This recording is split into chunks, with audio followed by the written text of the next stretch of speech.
Assalamualaikum warahmatullahi wabarakatuh. Hey hey, ketemu lagi dengan Guru IPA kelas 7 SMA Negeri 2 Cikampek. Bagaimana kabar kalian hari ini? Mudah-mudahan masih dalam keadaan sehat ya. Kalau kita sama-sama belajar dari rumah, tapi tetap tidak mengurangi semangat belajar kalian. Baik, terima kasih sudah setia di channel Ibu. Sebelum kita masuk ke bab selanjutnya, jangan lupa Ibu minta like, subscribe, dan komennya ya. Baik, untuk pertemuan kali ini kita akan membahas tentang pencemaran lingkungan. Pencemaran lingkungan yang ada di sekitar kita. Baik, kita simak sama-sama ya. Baik, Ibu tampilkan dua buah gambar. Yang satu berkenaan dengan kali yang kotor dan satu lagi berkenaan dengan asap-asap pabrik. Mari kita amati sekeliling kita. Pernahkah kalian menemukan kondisi lingkungan seperti pada gambar di atas? Nah, di bab 2 ini yang akan kita pelajari adalah berkenaan dengan lingkungan dan pencemarannya. Nah, di bab ini Ibu sudah membuatkan peta konsep hal-hal apa saja yang akan kita pelajari. Yang pertama yang akan kita pelajari atau yang akan kita bahas di bab ini yaitu tentang pengertian lingkungan, kemudian pengertian pencemaran lingkungan, jenis pencemaran, faktor penyebab pencemaran, dan jenis-jenis pencemaran itu sendiri. Nah, anak-anakku sekalian, kita di sini harus dapat mengkelompokkan jenis-jenis pencemaran yang ada di lingkungan sekitar kita. Nah, baik, sekarang kita masuk di pengertian lingkungan. Lingkungan hidup adalah kesatuan ruang dengan semua benda dan kesatuan makhluk hidup termasuk manusia dan perilakunya yang melangsungkan peri kehidupan dan kesejahteraan manusia dan makhluk hidup lainnya. Jadi di sini lingkungan berkaitan erat antara makhluk hidup, lingkungan, dan manusia itu sendiri sebagai pengelola lingkungan tempat tinggal manusianya. Nah, setelah kita mempelajari tentang lingkungan, maka kita akan membahas tentang pencemaran lingkungan hidup. Nah, apa sih pencemaran lingkungan hidup itu?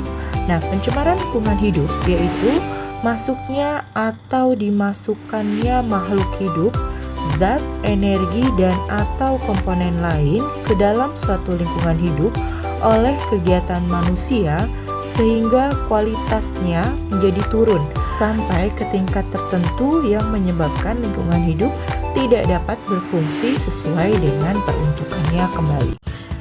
Nah, sekarang Ibu akan tampilkan jenis pencemaran. Nah, jenis pencemaran kita akan golongkan menjadi 3. Jenis pencemaran menurut tempatnya, kemudian menurut zatnya, dan yang ketiga menurut intensitasnya. Baik, untuk menurut tempatnya, maka pencemaran kita bedakan menjadi udara, air, tanah, dan bunyi.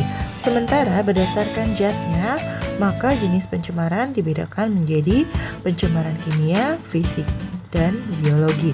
Sementara jenis pencemaran menurut intensitasnya nanti kita akan bisa mengkelompokkan menjadi ringan, kronis, dan akut. Faktor penyebab pencemaran. Nah, yang pertama ada industrialisasi, kemudian urbanisasi, akibat dari faktor kepadatan penduduk atau jumlah penduduk, kemudian cara hidup penduduk di lingkungan sekitar, dan perkembangan ekonomi. Nah, baik, kita akan masuk ke industrialisasi.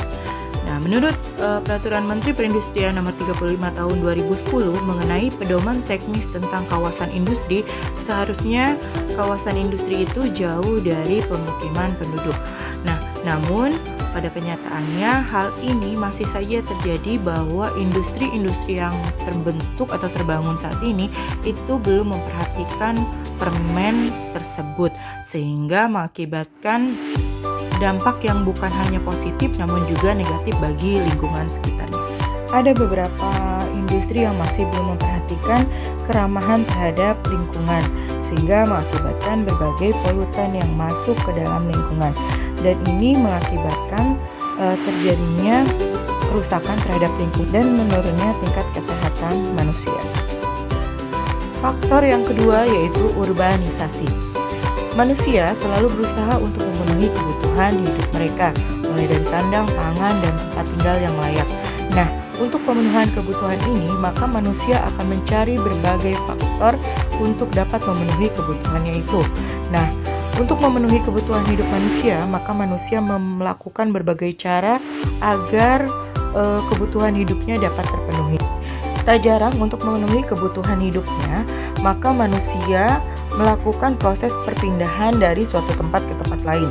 Nah, di dalam ilmu pengetahuan sosial atau IPS, mungkin sudah dibahas ada berbagai pola perpindahan penduduk dari suatu wilayah ke wilayah yang lainnya.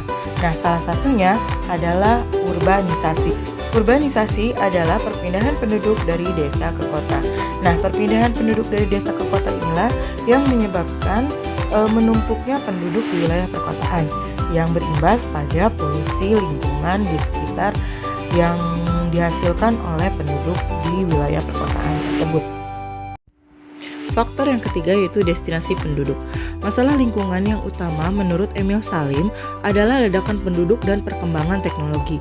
Kedua masalah tersebut secara langsung berhubungan dengan manusia. Ledakan penduduk timbul karena manusia yang terus aktif bereproduksi, sedangkan perkembangan teknologi bersumber dari peningkatan kapasitas kemampuan berpikir manusia dan pengembangan metode positif pada diri manusia itu sendiri. Menurut Martopo, berdasarkan pada pendapat Zen juga ditegaskan pendapat yang hampir sama, yaitu bahwa masalah lingkungan timbul karena dinamika penduduk, pemanfaatan pengolahan sumber daya yang kurang bijaksana, kurang terkendalinya pemanfaatan ilmu pengetahuan dan teknologi maju, dampak negatif yang sering timbul dari kemajuan ekonomi yang seharusnya positif dan benturan tata ruang yang menjadi sumber masalah bagi lingkungan. Pola kehidupan manusia memang mengalami suatu revolusi besar-besaran ketika dihadapkan pada kenyataan semakin meningkatnya populasi jumlah manusia dan juga perkembangan teknologi yang dapat digunakan untuk menunjang kehidupan. Pola hidup tersebut sebagian diantaranya ada yang kurang selaras dengan lingkungan alam sehingga menghasilkan krisis lingkungan. Perubahan pola kehidupan antara lain meningkatnya jumlah penggunaan kendaraan bermotor yang membutuhkan bahan bakar minyak, kemudian meningkatnya penggunaan energi listrik akibat alat-alat yang perlu diaktifkan dengan tenaga tersebut. Perubahannya pola makan dari teknik pengolahan tradisional menjadi penggunaan alat modern yang lebih hemat waktu dan digunakannya traktor serta mesin dalam usaha pertanian. Meningkatnya jumlah penduduk akan meningkatnya sektor yang lain, yaitu industri dan transportasi sehingga mengalami pencemaran udara, menurunkan kualitas lingkungan.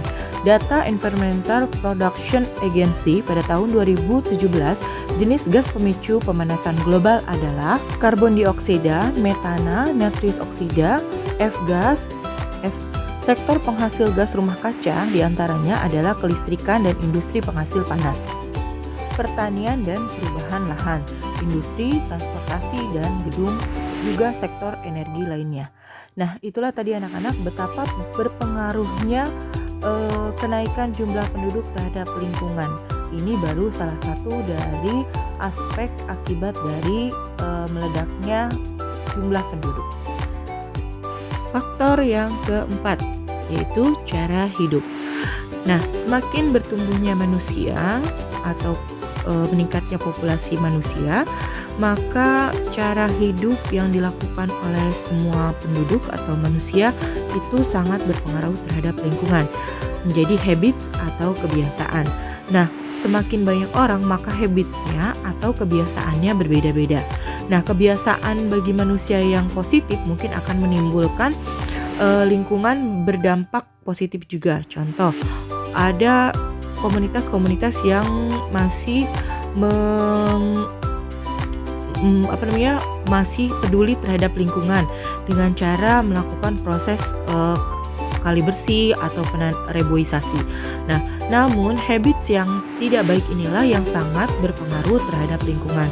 Contoh, habits dengan membuang sampah sembarangan, kemudian faktor tadi di awal industri yang tidak ramah terhadap lingkungan juga dapat mempengaruhi kualitas dari suatu lingkungan.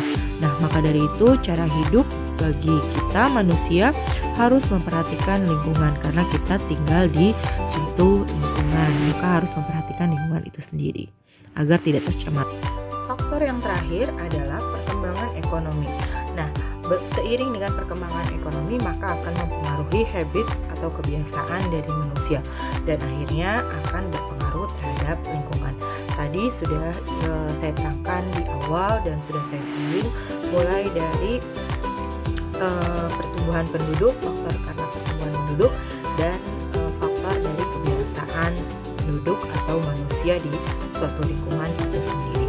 Jadi apabila bertambah perkembangan ekonominya, maka akan semakin berpengaruh pula terhadap faktor lingkungan. Terima kasih sudah menonton video Ibu. Jangan lupa berikan dukungannya ya dengan cara tetap mengaktifkan tombol lonceng dan like-nya. Terima kasih, sampai jumpa di pertemuan selanjutnya. Assalamualaikum warahmatullahi wabarakatuh. Semangat belajar dari rumah.